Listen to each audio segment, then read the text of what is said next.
وەزارەتی ناوخۆی عێراق بڕیاری دامەزراندنی 200 پۆلیسی بۆ خوڕماتوو دەرکردووە و کوردیش داوا دەکات لەو ژمارەیە زۆرینەیان کورد بن.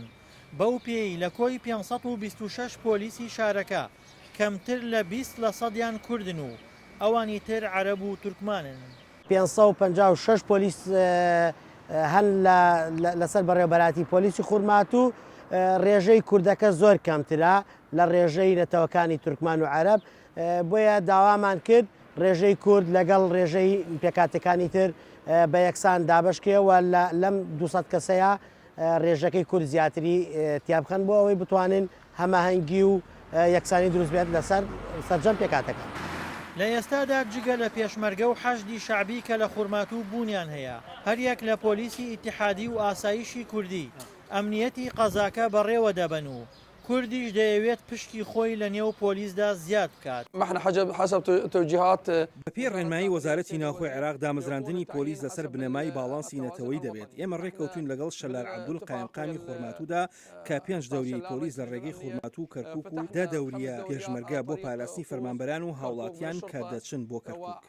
زیادکردنی ژمارەی پۆلیس لە قەزای خوڕماتوو لە کاتێکدایە ڕۆژانە لەو قەزایە خەڵک دەکوژرێت و دەڕفێنرێت و حەشدی شعبیش لەو ڕۆوە تۆمەتبار دەکرێت. ئەوە ساڵح سعید ئیسماعیل مکایلە حەبانیە دەوام دەکات ڕۆژا مشکلە لێرە چێبی ئامرلی و هاتیە گرتن مجاز بیە ئەوە 4 مانگە بەزرە و چودی هاژینیا و ئەمیلێت گەڕێن و ئەم بادی ناژوێت هاتە بۆ ئێرە و پێشمەرگەی نەژی ئەمیلدود گەڕێن مەچوو ئێخبارێت و مەنی نەوێگەوێت. بەڵام بەرپرسانی حەشدی شعبی سەرجەم ئەو تۆمەتانە ڕەت دەکەنەوە کە سەبارەت بە کوشتن و ڕفاندنی هاوڵاتیان ئاراستەیان دەکرێت.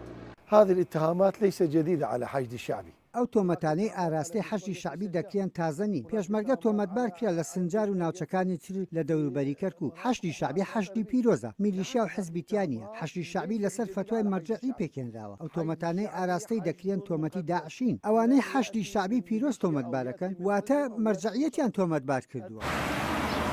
قەزای خوڕماتوو یەکێکە لەو قەزایانەی کورد و شیعە ململانەیانە لەسەری و 2 مانگ لەمەوبەر بەهۆی شەڕی نێوان ئەو دوو پێکاتەوە زیاتر لە 21 کەس لە هەردوو لا کوژران. دڵشاد ئەنوەر، دەنگی ئەمەریکا، پارێزگای کەرکووک.